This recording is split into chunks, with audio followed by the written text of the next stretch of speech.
When we talk about some of these behaviors, there are many behaviors, but we're going to talk about the ones that are most common in healthcare. And the first ones we're going to talk about are overt behaviors.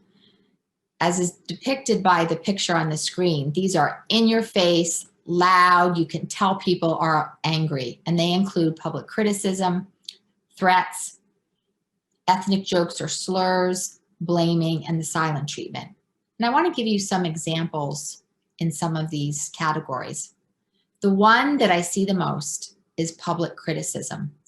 People yelling at each other, people pointing out mistakes in front of their own coworkers. And the problem is that they're doing this in front of patients and families. When I was a relatively new nurse, my first job was in the post-anesthesia care unit, and I had been there about a year, and I worked second shift, 3 to 11. And on this one night, and this was in a very busy level 1 trauma center, 580 beds. One night around 6 or 7 o'clock at night, a surgeon brought a patient back down to the OR for a bowel obstruction. He was a gentleman, probably in his mid-60s.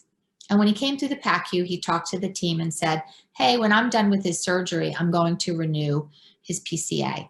And we're like, okay, that's great. So about 2 hours later, the charge nurse took report and brought the patient to me, said, Di, this is your patient.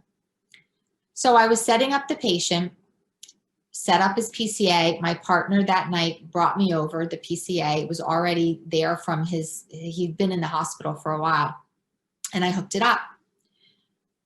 The charge nurse was rounding, and I should go back a little bit because there was some history with this charge nurse. From the day I started, she bullied me. I felt, and many of you might relate to this, I just felt that when I worked with her, I made mistakes just because she was looking at me. And every night that I would come into work and I'd look at our assignment board, I would pray with all my heart that I wouldn't be her partner. And because I would literally be sick to my stomach because I was so worried I'd make mistakes. Well, she was the charge nurse that evening. And she looked at my patient and she said, Diane, this is not that patient's PCA. And I said, what? Well, here we had a number of PCAs in the PACU. The label for the patient was down at the end of the tubing, and I had made a medication error. I did not do my 2 patient identifiers. I made an assumption. But my partner, who had also brought the PCA over, she didn't check it either. So we had 2 stops and we both missed it.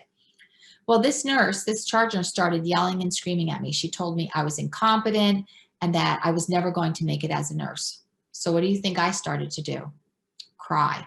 Now, not hysterical or big sobs, but just eyes filling up with tears.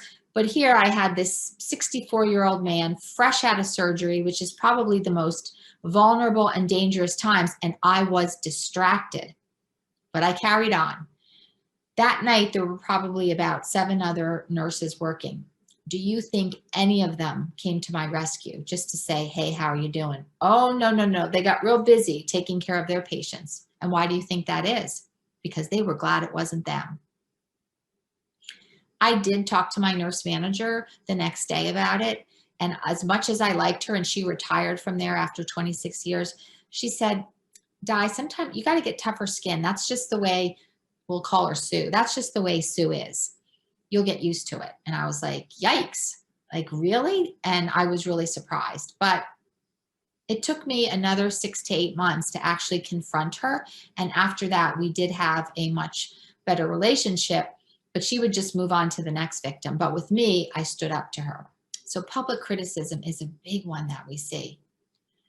There are threats. I worked with a unit one time where there was a big drama going on between a nurse and a nursing assistant, a lot of anger and dislike for one another.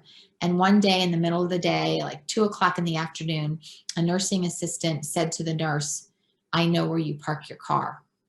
The sad thing about this is none of her peers that were in the unit that day and heard it reported the event.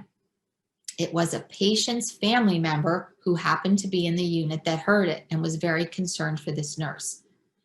Now, when it was investigated, the people that witnessed it came forth and talked about it, but had that patient's family member not heard that interaction, it might have gone unaddressed.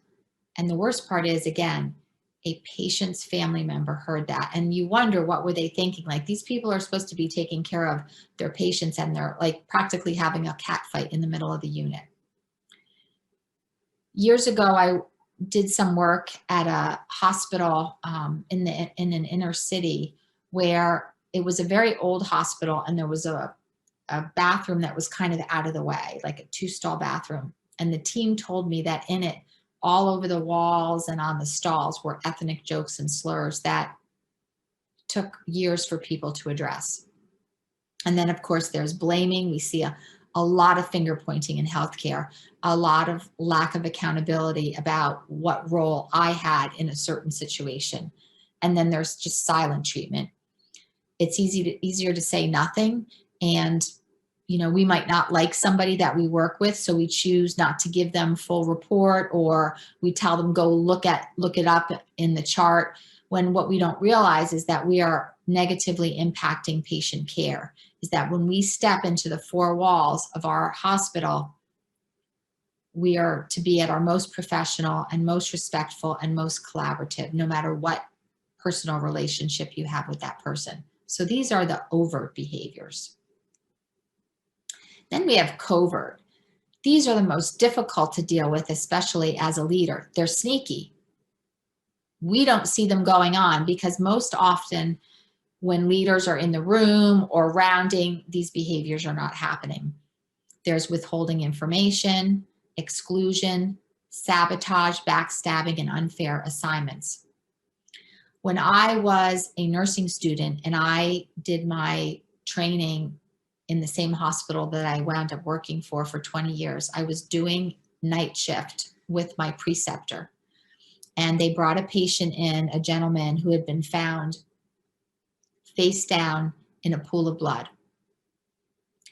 And when they brought him in, I asked the person I was working with that night, who wasn't my preceptor, she assigned me to someone else, and I wanted to start this patient's IV.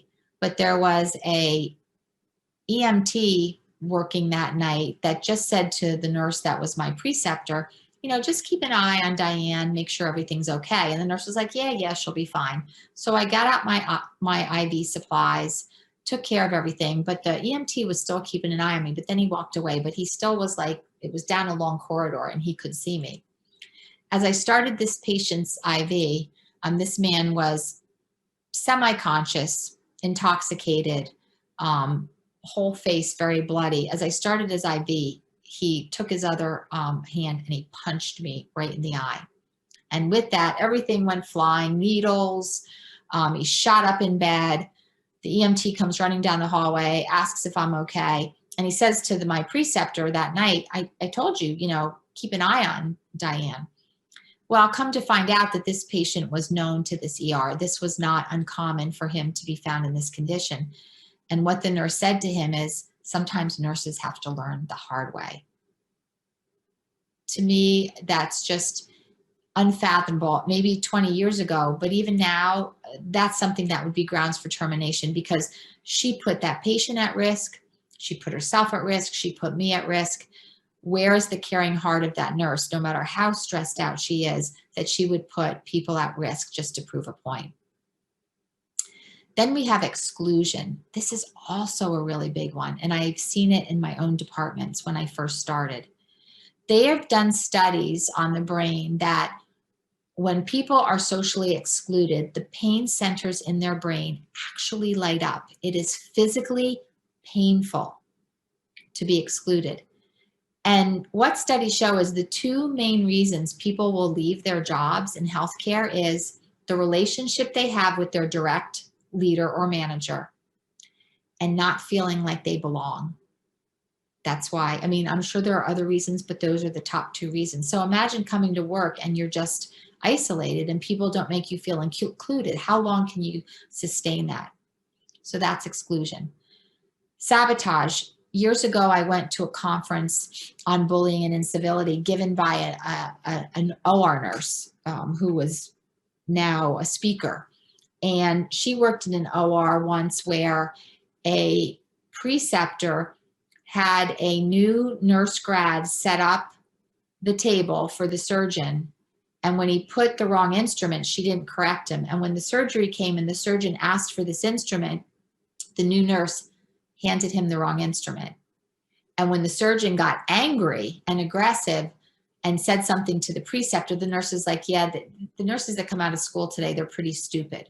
Again, now the patient was okay, but did she realize that she was trying to prove a point about this new grad trying to sabotage him, but she could have injured her patient? What would have happened then? Like, really, you have to think about that.